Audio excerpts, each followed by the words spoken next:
I know everybody, our fans, hate it as well, obviously, and are disappointed about it. And this program's had such great tradition and won a ton of games over the years, and are used to winning. And I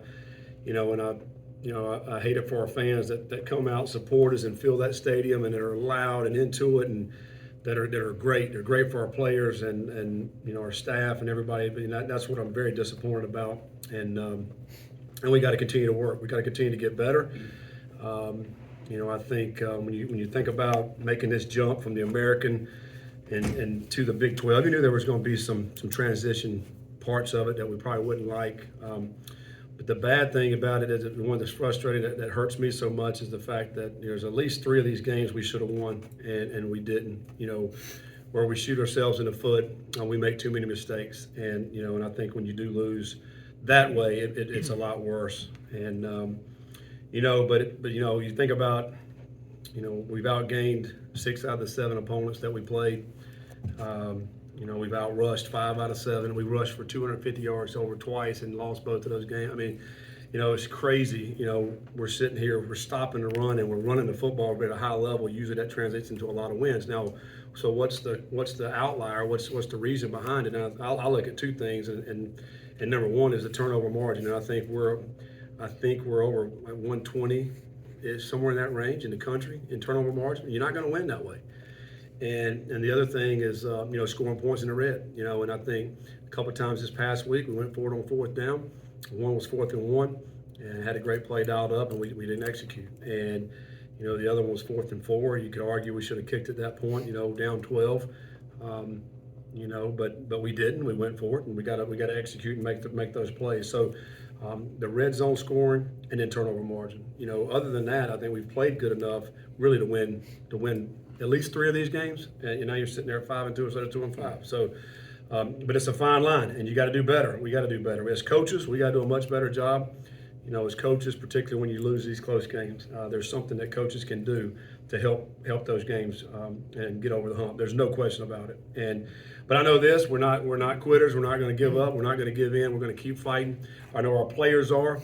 I was very proud of their resilience on Saturday. We were down 15 in the 4th quarter. They didn't blink. They continued to play. It's unlike the week before. So that's growth of a team to keep fighting and keep playing and give ourselves a chance to win. And we're down 3 there in the last drive and had a chance to go and didn't get it done. But that is the encouraging part with the energy that we had about that. And so we're going to look forward now to Oklahoma State. We're going to carry that energy that we had into this game, which is an outstanding football team. Oklahoma State's 5-2, have won 3 straight. They got a lot of confidence right now. They're rolling, and I think the switch they made I think it was around the 3rd game or 4th game. They kind of decided what they were going to do on offense. Early in the year, they were playing 3 quarterbacks, and now they decided on the 1 quarterback, and they decided to hand the ball to 0. And that kid has been tremendous the last 3 games. Ollie Gordon's his name. Last week rushed for 282 yards and 4 touchdowns. 145 of those yards came in the 4th quarter. When the game was still about a tied ball game. He had 3 touchdowns and 145 yards, and they're just leaning on him, giving him the ball, and he's producing. Defensively, they're very aggressive. They base out of a 3-down front. Similar to an Iowa State type defense where you got 5 DBs on the field. And they can run. This defense is an explosive defense.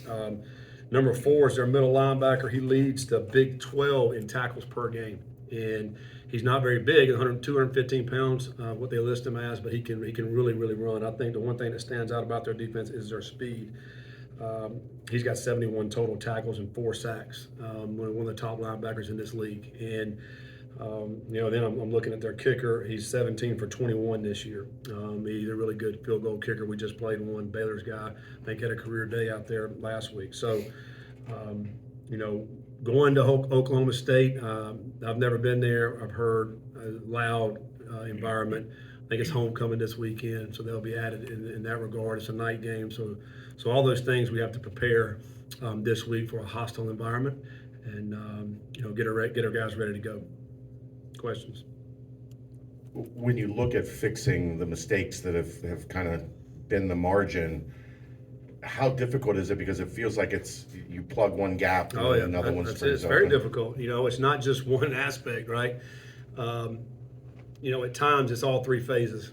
And I think that's the frustrating part. And you fix this, or you fix one aspect of the special teams, and the other special team unit screws us. With a bad play.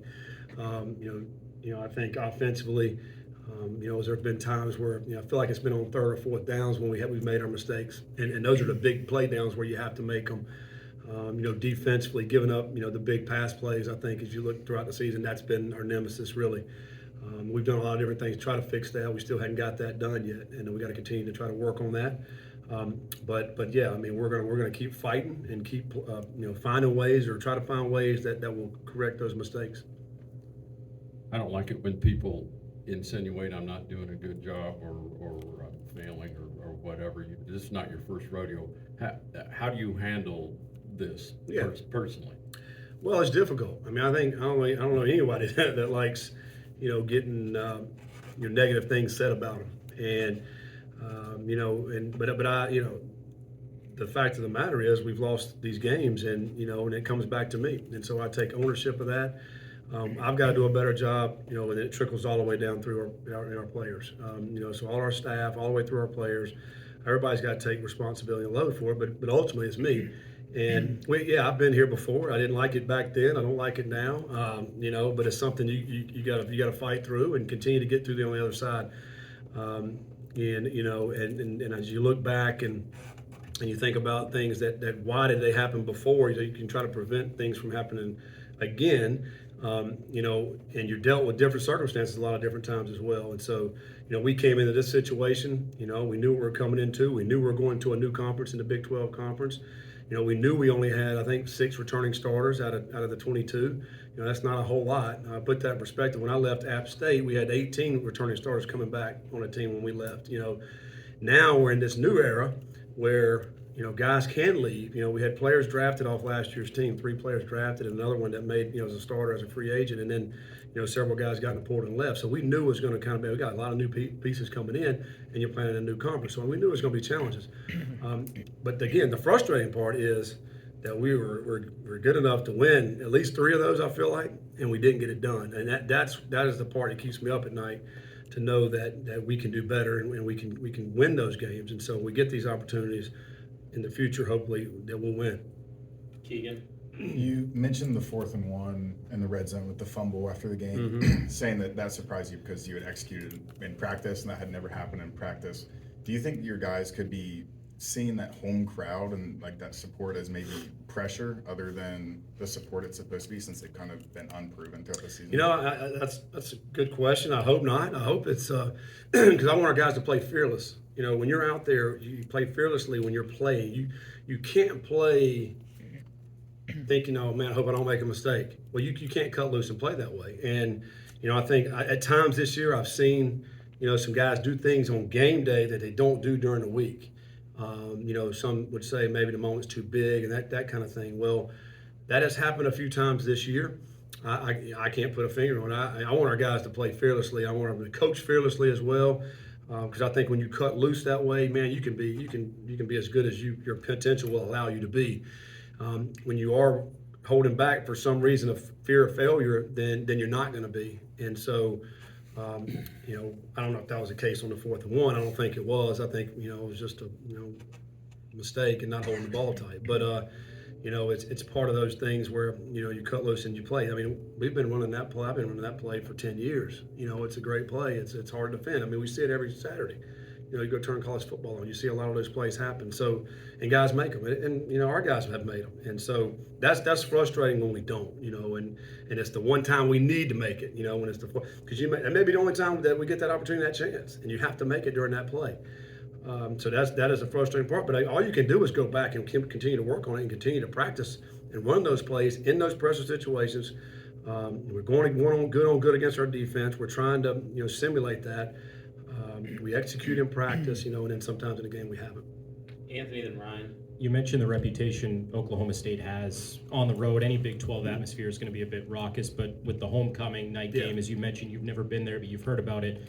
How do you replicate that in practice? You mentioned you have to prepare for hostility. Yeah. How do you replicate that? Well, going? you're not totally going to be able to replicate it. There's no way, and also, in the heat of the moment when the lights are on, the TV cameras are on, and everybody's screaming, you're not going to be able to replicate that. The thing that we can do is, we'll get crowd noise going. We'll try to have, create that where you can't hear the communication piece. That's the thing that you're going to try to replicate, but you really are not going to be able to. Our guys have, we went to Pitt, I think earlier in the year, it was loud. The student section was really loud. I think our guys performed, very well in that environment. So, like to think we'll go in there and perform in this environment, and that will not be an issue. Brian and Neil. In terms of offensive identity, Miles and Corey really had to go in this past week. Is that something you lean on going forward, knowing some of the struggles Emory has had in the past game? Yeah, and we talked about it last week. We wanted to be able to lean on our running backs in that game, and we did. And those guys, they responded. Both guys getting over 100 yards. It was great to see. Mentioned this in the post game. Miles had the big touchdown run. I think it was 3rd and 3. Broke out. It was a long run, our longest rushing touchdown this year, which is awesome. We got to get more of that from our running backs, and it does. It takes pressure off the offense. It takes pressure off really everybody, quite honestly, in an offensive system. If you can turn and hand the ball off, and those guys can go make plays. Our offensive line did a really nice job of blocking up front, and our tight ends on Saturday, and those guys did a good job of hitting the hole and making them pay. Anytime you can get 2 backs over 100 yards, it's a good day. And then that hopefully opens up the passing game, and that we're able to hit. We were able to hit Xavier. I think when he had 8 catches, 2 touchdowns, it was a good game for him coming off a game where he didn't have any catches. So we made an effort to get Xavier the ball and an effort to get the running backs the ball, and it did a good job offensively with that. Neil. Following the game on Saturday, you mentioned the terms of energy. Jawan and Evan mentioned the Bearcat Council, a meeting they hold on Sundays. Could you just kind of talk about how that all came about and what that means to this team during this tough time? Yeah, I think we talked about as a staff this summer. We felt we wanted to have a council that the players can express things that they need, that they like to see within our team, and also promote leadership within the team. I think it's a good thing to have, because it's their team. It's our players' team, and I want them to have a voice, and it's a way for them to communicate. And we write down things that they say and things that we can implement in our game, game plan and game week, really, quite honestly. And those guys, and they show leadership in that regard. And I think that's a good thing. It's particularly when you're facing adversity like we are now, and they're coming and rising up, saying great things, and saying, continue to stay tight, as a team, continue to pull for each other. And we saw that on Saturday, and that energy, and that those guys were pulling for each other on Saturday, the best we've done all year, in my opinion. You can just feel that from the sideline, and that's a great job by our leaders of our team. Scott and Chad. Emory played against these guys last year. You guys struggled a little bit against the 3-3-5 of Iowa State, but assumably that would help him, having seen that before? Yeah, I would hope so. That would help him, and particularly being in that environment. We think about playing in that stadium. It's a really tight sideline in that stadium. The stadium, it's right on top of you. Maybe as tight a sidelines I've seen. As you're watching the film, there's zero room there, and the fans are right on top of you, so that could be intimidating. But having played there, hopefully, it won't faze him. He's played in the SEC, he's played in some big stadiums. I don't think it'll faze him. But as a football team, we have to know about that environment when you get in there. But then you got to tune out all that. You got to tune out all the things that are going on outside of the field and in between the white lines, and really focus on your job and what you have to do against the opponent. Is there anything specific they did to get their rushing offense going over the past 3 weeks? Did they change anything? I think philosophy, really. They were searching early in the year for an offensive identity and what they wanted to do offensively. And this is coming from Coach Gundy. And then when they really solidified on what they wanted to do offensively in their running scheme, it benefited their running back, because he feels very comfortable in what they're doing. I think they're keeping it more simple. And more repetitive in the same plays that they're running, and then he gets a chance to really see it, and he is seeing it. And then here's the thing that's unique about this back. He's a big back, he's 6'1", 211. He looks bigger on film, but he's got some speed. Like this guy, when he breaks out and gets to the second level, you see DBs just falling to the ground, and him hitting the hot sideline and going to the house. He's got 8 rushing touchdowns. he is a talented running back that when he hits the second level, he can take it the distance. So you have to be able to try to hem him up and not let him get loose out in the secondary, because the teams he's played the last few weeks, I mean, they haven't tackled him. And he mentioned this last week in the fourth quarter when it was a tight ball game, and you knew that they were going to run the football. Oklahoma State was, and West Virginia couldn't stop him. When he had 145 yards and 3 touchdowns, it really kind of blew the game open there in the fourth quarter.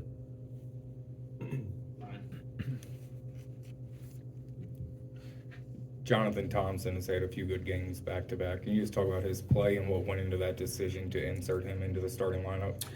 Yeah, I mean, I think first of all, Dorian was banged up this past week, and so was kind of nursing an injury. And JT got more opportunity at practice and really got probably majority of the practice reps this past week. I do think he's gotten better and better and better each and every week, and he's a guy that's starting to play fast, to pull his trigger, not to be tentative at the linebacker position, and then for him to get this opportunity, and he made the most of it. I thought he went out and played a really, really good game and was downhill, was running sideline to sideline. He's a good young player for us, and we needed that. We need that depth to be able to put in there, because he really could play both inside positions there. And then Dorian got to play a little bit in the game, but it was good to see JT come in and get that start and make some plays. Not only get the start, but actually make plays. I think we had 8 tackles maybe in the game, so I thought he played well, and he'll continue to play well just because he does practice habits. I mean, he really goes hard every day at practice. Chad and Scott. How do you handle a situation like Braden Smith, who has been a big play guy on offense, but on special teams he's made 2 critical mistakes? Critical mistakes, and I never would have guessed that and thought that. That guy's played more ball than anybody on our team possibly. I mean, he's been in a lot of situations, not only as a receiver, but also as a punt returner, kick returner. Played on a bunch of special teams, and critical mistakes. In the BYU game and now in this game, and catastrophic mistakes because they're giving up touchdowns, really. And so I think Braden is a guy who has a lot of pride. It tears him up inside, and but it's something that we got to certainly look and see. All right, does somebody else give us a better option there? But I do think Braden. We do have confidence in Braden. I'm hoping that's a fluke. That we won't see that again, and but I do think he's a good player and he cares. So hopefully that's just some unfortunate errors that won't happen again. How do you prepare for Gordon in practice, and who is that person? Yeah, I mean, it'll probably be several people, because he's very unique, and I mentioned his size, but also his speed. So, we're probably going to be a couple, 2 or 3 different guys that we'll put down there. Some speed guys, Manny, Kobe, be one that can show you something, some juice that when he breaks outside, he can take the distance with it. I think a lot of it comes up front, with their blocking scheme and our guys fitting right and really being where we're supposed to be. He does a good job if somebody's out of position where he's got good vision to be able to cut back and hit that open lane. We have to have our guys where they're supposed to be. Now, the good news is our guys up front have done a good job in the running game so far this year. But this will be our biggest test to be able to stop the run this week. I feel like a lot of the teams we've played, they have not run it consistently as good as Oklahoma State has this week. So this will be our biggest test, and it really is going to start up front. And, having said that, their offensive line is good. Their offensive line has got a lot of older players on it, a lot of seniors up front, and as I'm looking here, seniors, juniors, senior, 4 seniors that start up front, and I think, and then for them, they've been leaning on those guys and letting that running back, pick and choose. So we got to do a great job with our defensive line and our linebackers filling those gaps. Keegan. You mentioned the returners. Is it your plan right now to have Braden and Xavier back there for Oklahoma State? And if not, who else could? We'll possibly see. do it? I think we're going to get Ryan back this week. He's a guy that's been back there in return games. We got great confidence in him. We've missed him. What's he missed the last 3 or 4 games maybe? I think Oklahoma was the last time he played. So he practiced Sunday. So hopefully he'll be back this week. So I think he may be in the mix. Braden will certainly be in the mix. Xavier will be in the mix. Xavier had a nice return Saturday. So I think, but I do think Ryan will be a guy that will also get back there. DJ Taylor will be another guy who has done that in the past that we'll get a look at as well this week. So then we'll see what we need to do on Saturday.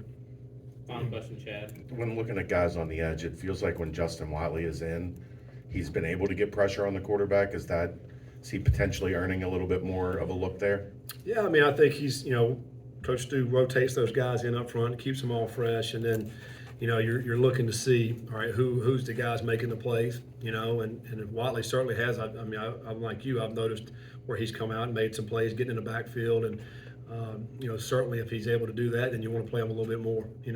At the same time, we will rotate and continue to get those guys fresh and keep them in there. But Watley is a guy that plays. The last few weeks has played with a lot of good energy, and been in the backfield some. And you couple that with some of our other guys and Briggs and Corley. I think those guys have been playing at a consistent level as well. And hopefully they'll get in the backfield and keep this running back from breaking through to the second level, because that'll be key. All right, thanks, guys. Thanks, Coach.